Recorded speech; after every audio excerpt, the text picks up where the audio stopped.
Bien, en el día de hoy nos encontramos con Alex Newman. Él es vocero de Digital Innovation Alliance.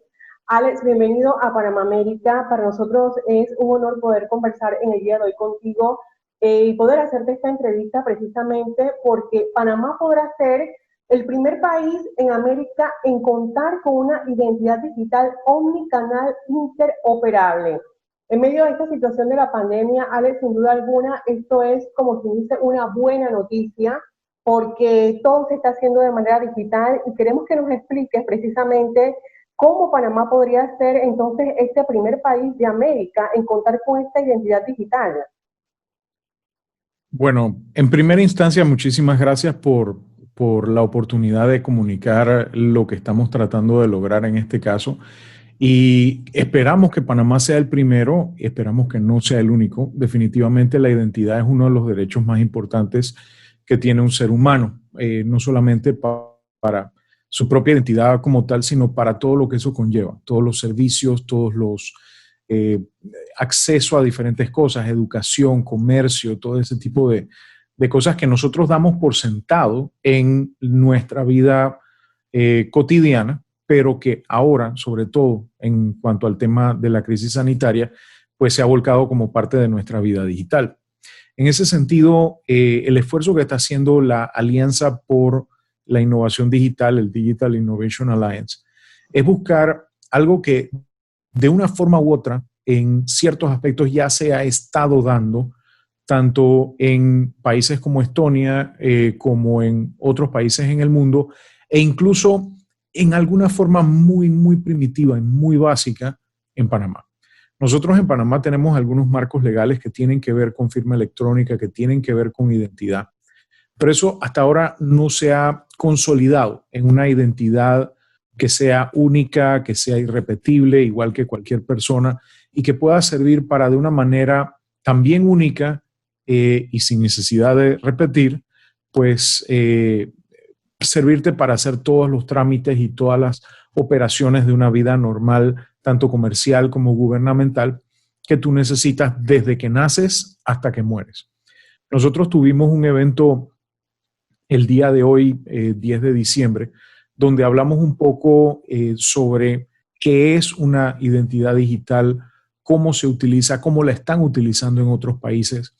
Y es curioso porque mucha gente agarra de ejemplo, por ejemplo, a Estonia, que es un país que en repetidas ocasiones, tanto en la administración actual como la pasada, como incluso la anterior, se hicieron esfuerzos y acercamientos para tratar de ver qué podíamos aprender y algunas cosas hemos aprendido, pero se necesita un esfuerzo mayor y se necesita también un esfuerzo que yo quisiera compararlo con cuando uno va a un baile y está la pista vacía y alguien tiene que ser el primero en sacar a alguien a bailar.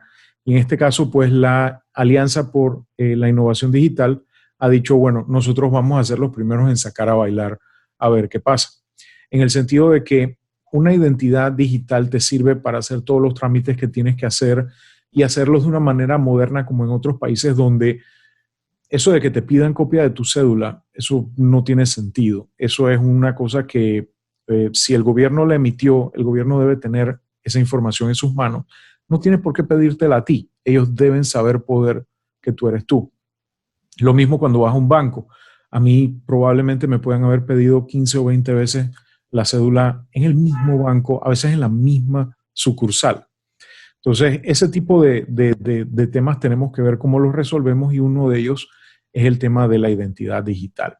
Sin embargo, la preocupación que tiene la gente, bueno, pero si yo tengo una identidad digital que incluye toda esta información, tanto comercial como de salud, como de mis actividades, etcétera, en un mundo donde estamos tratando, por lo menos en Estados Unidos, se está tratando de ver cómo se hace para no poner tanto poder en manos de entidades como Facebook o las entidades médicas o las entidades de seguros, etcétera, que colectan una cantidad de información tuya, al igual que los que hacen publicidad y demás. Bueno, la idea de una identidad digital también es que sea transparente, pero también segura en cuanto a que tú tengas pleno control sobre con quién se comparte una información. De modo que si, por ejemplo, a ti digamos, la placa de tu carro te la tienen que entregar en tu casa. Bueno, esa información de dónde queda tu dirección solamente la debe tener una entidad acceso a ella. Y que si yo como entidad que emite la placa tengo que enviártelo porque necesito dárselo a un mensajero, yo debo poder hacer una consulta individual de esa información y luego no tengo ninguna razón por la cual almacenarla. Si yo la vuelvo a necesitar, yo vuelvo y la pido.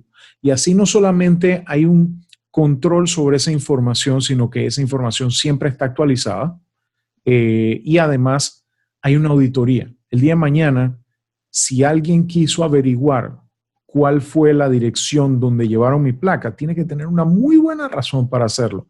Y si en algún momento esa razón es cuestionable, va a haber una auditoría que puede decir, eso lo preguntó el funcionario tal a tal hora desde tal lugar o el comerciante tal a tal hora desde tal lugar y la persona le autorizó en tal hora, en tal momento. Entonces, ese tipo de cosas es lo que nosotros queremos tratar de lograr, como en otros países ya el 99% de los trámites se pueden hacer en línea. Hay algunos trámites, obviamente, por ejemplo, nacer o que te sepulten, definitivamente tú tienes que estar físicamente ahí.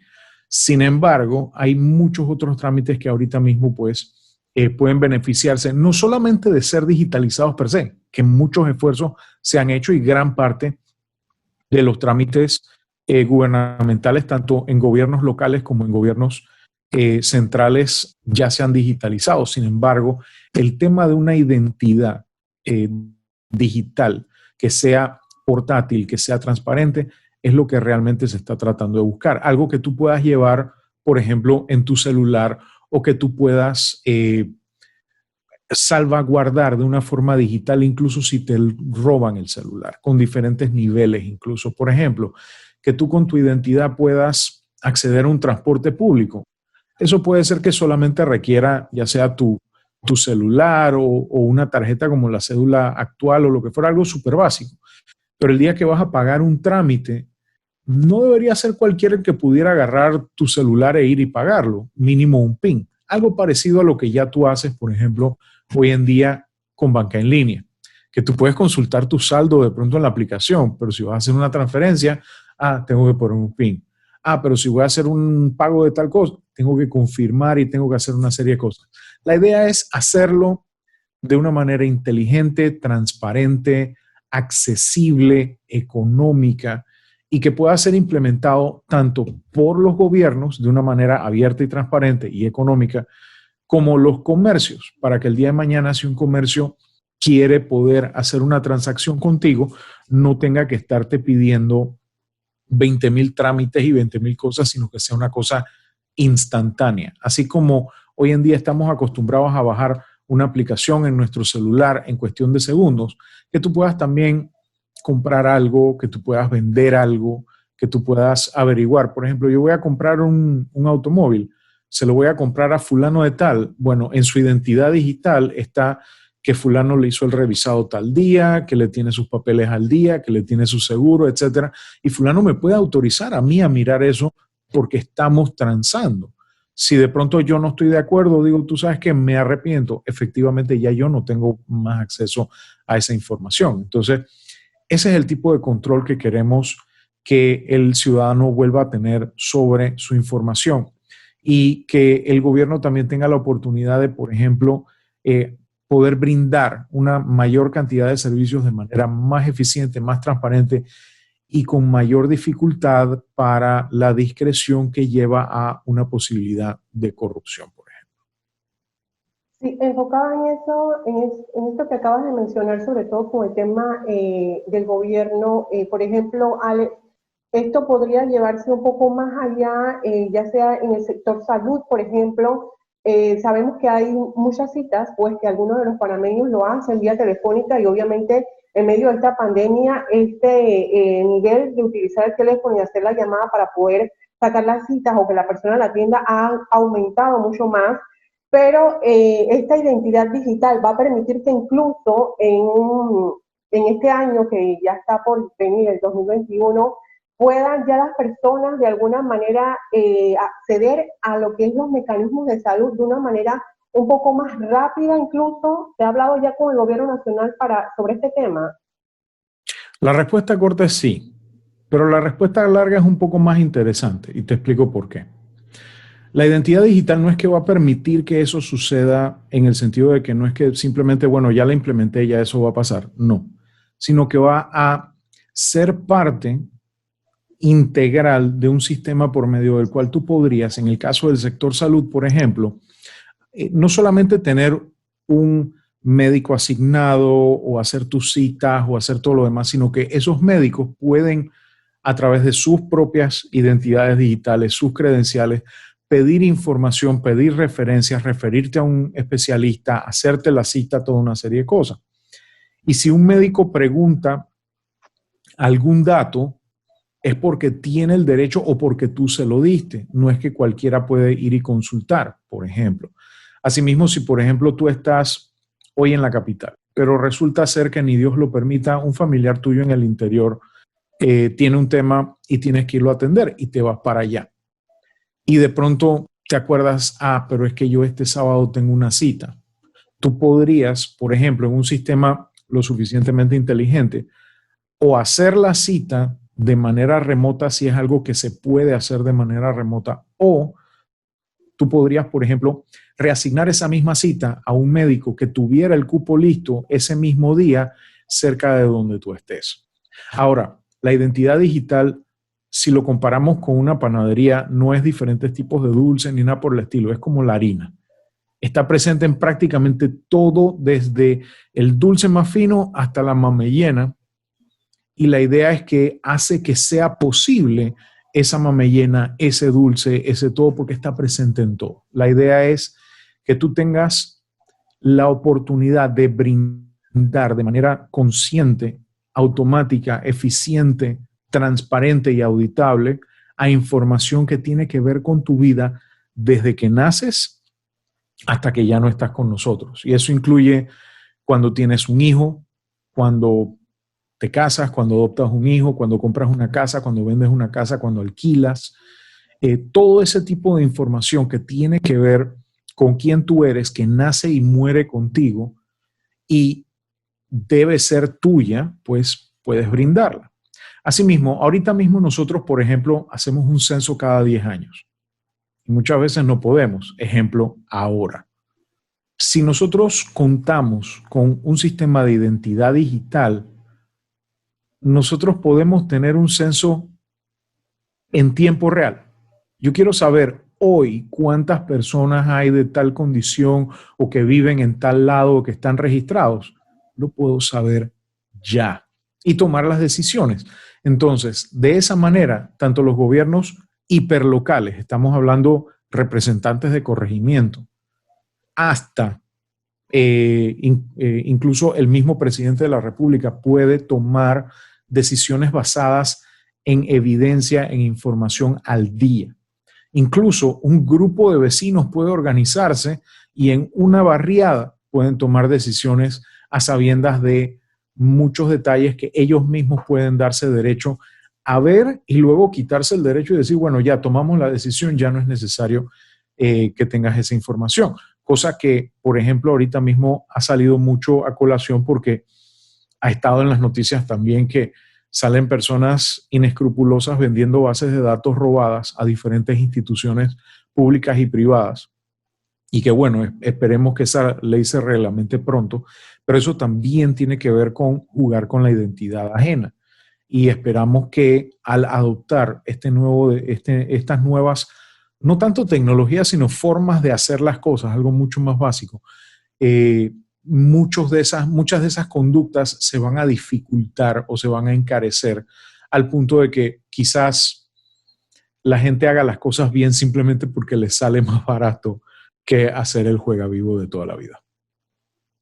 Y precisamente sobre eso, Alex, qué bueno que lo mencionaste, porque sí se han dado varios casos y se ha visto pues reflejado en medio de esta crisis de la pandemia, y en los medios nacionales ha salido públicamente personas denunciando, incluso en cuanto al vale digital, de que aparentemente la persona tiene obviamente su cédula de identidad personal, pero otra persona es la que a veces está cobrando el vale digital. Entonces, me gustaría saber o que nos expliques también un poco esta identidad digital, cuánto preserva más, obviamente hablando de la misma persona en sí, y si esto realmente va a tener esa capacidad de que solamente la persona que está registrada es fulana de tal.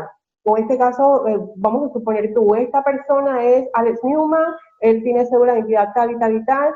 O sea, ¿cómo se puede preservar esto, quizás con esta nueva innovación, de que no haya esta doble identidad, de que no haya más actos de corrupción y que no exista este juega vivo?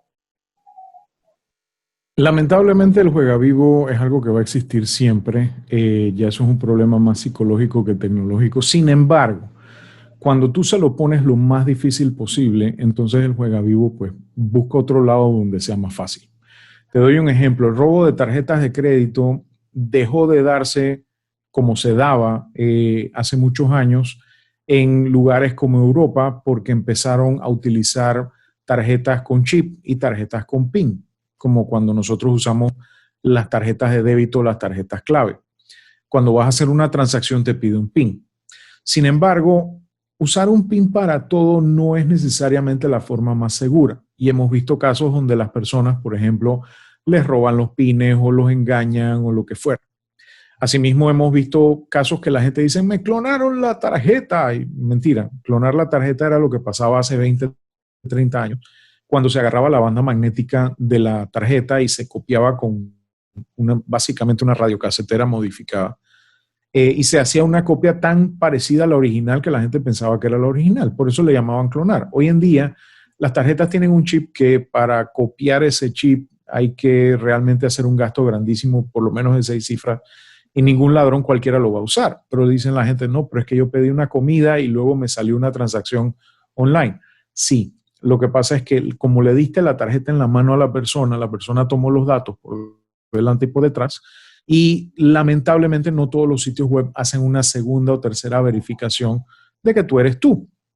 Dicho esto, una identidad digital bien implementada implementa también múltiples niveles de seguridad, cosa que, como te dije, el día que yo voy a tomar un bus, yo creo que nada más tengo que acercar mi celular o una tarjeta. Si yo no quiero usar celular inteligente, puedo tener una tarjeta con un chip o lo que fuera y lo acerco a un lector y me deja subir y me cobra.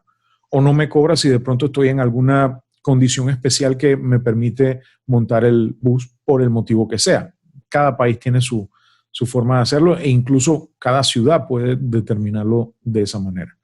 Sin embargo, si yo voy a pagar, por ejemplo, una multa de estacionamiento que son 5 o 10 dólares, puede ser que me pida el PIN. Pero si yo voy, por ejemplo, al registro público porque quiero ir a registrar algo o lo que fuera, de pronto me va a pedir más que el PIN. Me va a pedir, por ejemplo, que verifique con mi celular un segundo dígito de verificación, como hacen los bancos cuando vas a hacer una transacción y te dicen, ahora levanta la aplicación y entra donde dice autenticar y dime los números que están cambiando cada 2 minutos que te salen en pantalla. Quizás en el caso de algo más importante todavía, voy a pagar una casa y quiero registrarla a mi nombre o lo que fuera, de pronto puedo necesitar la identificación mía validada por la identificación de una notaría, no necesariamente de un notario, de una notaría o de una entidad, un registro público, un funcionario que me está viendo que la cara que sale en la identificación es la mía, está viendo que corrobora una serie de parámetros. Y ese enfoque de múltiples capas es lo que tú tendrías para evitar el juega vivo. ¿Por qué? Porque si para treparte en un bus tú tendrías que llegar a una cosa que te escaneen en el ojo, meter la huella dactilar, luego poner un PIN, ya llegaste tarde a tu trabajo. Tú necesitas algo de RAM plan. Pero si nada más fuera RAM plan, de pronto comprar una casa, alguien puede agarrar y hacerte un daño. Entonces, dependiendo del riesgo, tú vas haciendo entonces los diferentes niveles de comprobación y los niveles de auditoría también. Y de esa manera entonces tienes acceso a mayor información. Por ejemplo, digamos que los transportes públicos están en manos de una concesionaria X y la concesionaria tiene que tomar decisiones de, oye, ¿dónde mando más buses? ¿Dónde pongo más paradas? ¿Dónde? Bueno, esa persona no tiene que saber que Alex o que su Sujei se subió a las 3 de la tarde en el bus que fue de tal lado a tal lado. Pero sí necesita saber, por ejemplo, tantas personas de Juan Díaz se fueron a tal parada, tantas personas de no sé qué. Ese tipo de informaciones, tú como ciudadana puedes decir, yo quiero darle acceso a esa información porque yo uso el transporte público. Así como yo de pronto digo, sabes que yo no se la quiero dar porque soy mezquino o porque yo no uso el transporte público o por el motivo que sea, yo puedo simplemente no darla. Claro está también en manos de las autoridades cuando implementan este tipo de cosas, cuáles son los parámetros sobre los cuales yo puedo dar o no acceso y además también cuáles son privados por defecto y cuáles son públicos por defecto. Por ejemplo, mi número de cédula puede ser público por defecto porque nadie puede hacer una transacción solamente con mi número de cédula, pues tiene que tener una autorización. Pero hay otras cosas como, por ejemplo, mi fecha de nacimiento, esa no tiene que ser pública por defecto. Entonces, yo con darte mi número de cédula, no necesariamente vas a saber cuándo es mi cumpleaños. Me lo puedes preguntar, 6 de marzo, cayó martes de carnaval, pero ese es otro tema. La idea es esa, la idea es que hay un control en las manos del ciudadano de cómo se utiliza su información y el día de mañana, cuando ya no quiere que esa información quede en manos de nadie, que tenga también el derecho de eliminarla. Y esto también es clave no solamente para nosotros los ciudadanos que vivimos y trabajamos y nos entretenemos en este país y que nos educamos, sino también a aquellas personas que están de paso, porque nosotros podemos darle una identidad digital a esas personas, estén o no estén aquí en Panamá, con la cual pueden hacer negocios en Panamá o pueden pedir servicios en Panamá, pedir productos en Panamá, hacer compras en Panamá. Y el día de mañana, si ellos dicen, ya yo no quiero hacer más negocio en Panamá, ya yo no voy a visitar más Panamá, o simplemente pues no me interesa que Panamá sepa lo que yo estoy haciendo, puedo pedir eliminar eso y se acabó. Claro está, todo eso tiene su pro y su contra. Si ya yo hice una serie de transacciones y todo lo demás, y yo digo, sabes que ya yo no quiero más saber nada con Panamá, el día que vuelva de nuevo a querer hacer una transacción, tengo que empezar de cero como cualquier otra persona nueva. Entonces, ese tipo de cosas también el gobierno tiene que decidir, bueno, ¿qué tanta de esa información realmente la persona puede eliminar o qué tanta no? Por ejemplo, yo podría no eliminar necesariamente cualquier tipo de problemas con la ley que tuvo la persona, por decir algo. Esas decisiones obviamente no las tomamos las personas que manejamos la tecnología. Esas decisiones las toman las personas que manejan las políticas que se utilizarán a través y centrados en este tipo de tecnologías de identidad digital. Alex, ya para culminar, me gustaría saber en qué etapa estamos y cuándo entonces Panamá podría tener esta identidad digital o cuándo los ciudadanos aquí en el país la podrían estar utilizando. Bueno, en cuanto a tecnología, se podría decir que tenemos por lo menos 10 años de atraso. Sin embargo, una de las ventajas, y esto lo hemos visto con otras tecnologías, por ejemplo con los celulares, es que, por ejemplo, cuando nosotros estábamos más jóvenes, en las películas decían, oye, que es que estoy pasando por debajo de un puente y no me vas a oír. Y se hacían como que se había cerrado. Eso eran los celulares de primera generación de los años 70 a los años 80, que funcionaban como nosotros más o menos usábamos los radios troncales y toda una serie de cosas. Nosotros no tuvimos esa clase de celulares en Panamá. Nosotros arrancamos ya con la segunda y tercera generación de celulares prácticamente. En ese sentido, hay muchos países que tienen 10 años de adelanto a nosotros y que ya tienen muchas de estas tecnologías funcionando y que también han cometido errores, han tenido desaciertos, han aprendido y han mejorado. Nosotros nos podemos beneficiar de esa experiencia. Los primeros dispositivos y prototipos de identidad digital están en las manos de un grupo de personas de la Alianza de Identidad de Innovación Digital y van a estar empezando a ser implementados, por lo menos internamente a modo de prueba, en grupos de personas cada vez más grandes y demás, tratando pues de buscar una masa crítica en colaboración con las diferentes agencias del gobierno, con diferentes comercios y demás, buscando que haya una oportunidad de que cuando se llega a una cierta cantidad se pueda realmente convertir en un estándar y adoptarse. Cosa que probablemente en otras circunstancias hubiera demorado años, pero dadas las circunstancias actuales, creo que probablemente pueda demorar mucho menos, estamos hablando de un año, 2 años, etcétera, en el sentido de que hay muchas cosas como el tema de comercio electrónico, como el tema de las entrevistas en video de manera remota vía internet, como estamos teniendo en este momento, que eran tecnologías que ya existían, pero que no se habían aprovechado porque las maneras tradicionales de hacerlo estaban estábamos tan acostumbrados a ellas que no se nos ocurría que había otra manera de hacerlo y que en algunos casos puede ser mejor. El caso de la identidad digital no es diferente. En el caso de la identidad digital, en otros países ha demorado entre 5 y 10 años en implementarse. En Panamá, si hay la voluntad y si tenemos la oportunidad de sumar a todos esos profesionales de todas las ramas que son necesarias para manejar este tema, posiblemente en cuestión de 2 o 3 años podemos estar disfrutando de todos los beneficios de poder seguir lo que estamos haciendo y que se empezó hace mucho tiempo ya de digitalizar muchos de estos trámites y de hacer las cosas, pues ya llevarlas al ambiente digital, pero a través de basarse en una identidad digital uniforme, transparente, eficiente, económica, accesible y que nos permita acceder a educación, a servicios, a todo lo que tiene que ver en nuestra vida cotidiana, pero en este caso en nuestra vida digital.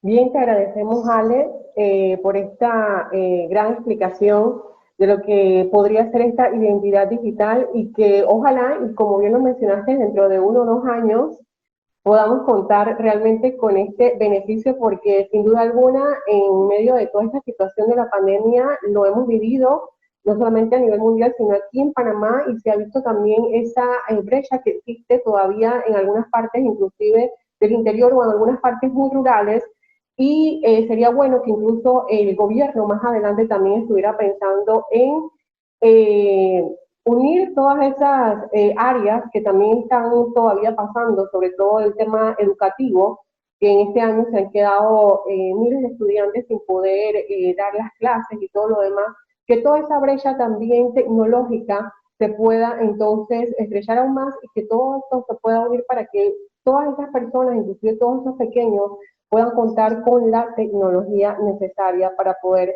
ser esos panameños que el país necesita, profesionales y con muchas ganas de echar para adelante. Muchísimas gracias, Alex, por esta entrevista y esta super explicación. Así es que será hasta la próxima. Hasta luego. Hasta luego, muchísimas gracias.